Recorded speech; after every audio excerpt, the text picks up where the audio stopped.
అందరికీ నమస్తే అండి. నేను doctor Venkatesh Babu from V hill non surgical spine centre.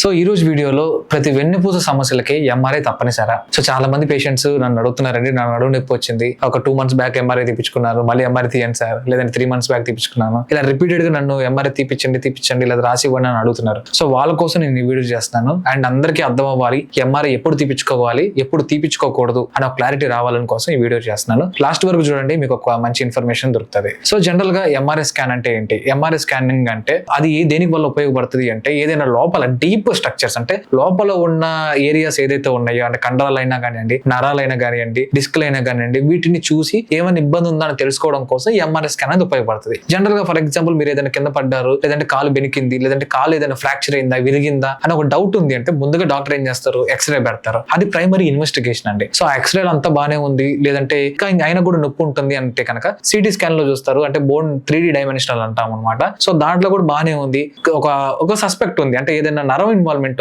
లేదంటే లోపల డీప్ గా ఉండే చిన్న స్ట్రక్చర్స్ ఏదైనా ఇన్వాల్వ్మెంట్ ఉందా అని తెలుసుకోవడం కోసం అప్పుడు ఎంఆర్ఐ స్కాన్ అనేది ప్రిఫర్ చేస్తారు. సో మన వెన్నుపూస సంబంధించి మాట్లాడతాం కాబట్టి ఈ నడుము నొప్పికి ఎప్పుడు ఎంఆర్ఐ స్కాన్ తీపించుకోవాలి, ఎప్పుడు తీపించుకోకూడదు అనేది నేను చెప్తాను. సో జనరల్ గా మీకు జనరల్ నడుము నొప్పి వచ్చింది అంటే ఓన్లీ నడుము దగ్గరే నొప్పి ఉంది, సో ఎక్కడికి కాలు లాగడం కానీ కాలు తిమ్మిరులు లేవు అంటే మీకు ఏమి ఎంఆర్ఐ స్కాన్ అవసరం లేదు. సో జనరల్ గా ఒకసారి ఎక్స్రే తీపించుకోండి. ఎముకల్లో ఏం ఇబ్బంది లేదు అంటే అది కండరాలకు సంబంధించి ఇబ్బందిగా మనం ఫస్ట్ కన్సిడర్ చేస్తాము. దానికి సంబంధించిన మెడిసిన్స్ కానీ లేదంటే ట్రీట్మెంట్స్ కానీ డాక్టర్ సజెస్ట్ చేసిన దాన్ని బట్టి మీరు అవి వాడుకుంటే ఎటువంటి ఇబ్బంది ఉండదు. అలా కాకుండా నడుము నొప్పితో పాటు కాలు లాగుతున్నట్టు, కాలు తిమ్మిర్లు, కాలు జాలు, లేదంటే ఇంకేదైనా న్యూరలాజికల్ ఇన్వాల్వ్మెంట్ ఉంది అని ఉంటే గనక ఖచ్చితంగా అప్పుడు ఎంఆర్ఐ అనేది అవసరం ఉంటుంది. సో ఆ ఎంఆర్ఐ కూడా ఏమంటే రిపీటెడ్ గా అవసరమే ఉండదండి. ఫర్ ఎగ్జాంపుల్ మీరు ఒక 2 months బ్యాక్ తీశారు, 3 months తర్వాత మళ్ళీ ఇంకొక డాక్టర్ దగ్గరికి వెళ్ళారు, లేదా నా దగ్గరికి వచ్చారు అనుకోండి. సో నేను 2 months బ్యాక్ తీపిచ్చారు కదా, మీకు నొప్పి ఏదైనా పెరిగిందా అని ఒక క్వశ్చన్ అడుగుతాను. లేదంటే నొప్పి ఏం పెరగలేదని చెప్పారు అనుకోండి. తర్వాత మళ్ళీ ఏదైనా కింద పడ్డారా, లేదా ట్రామా జరిగిందా నేను అడుగుతాను. లేదు అంతా బానే ఉందండి, ఇంతకుముందు ఎలా ఉందో ఇప్పుడు అలా ఉంది అంటే కనుక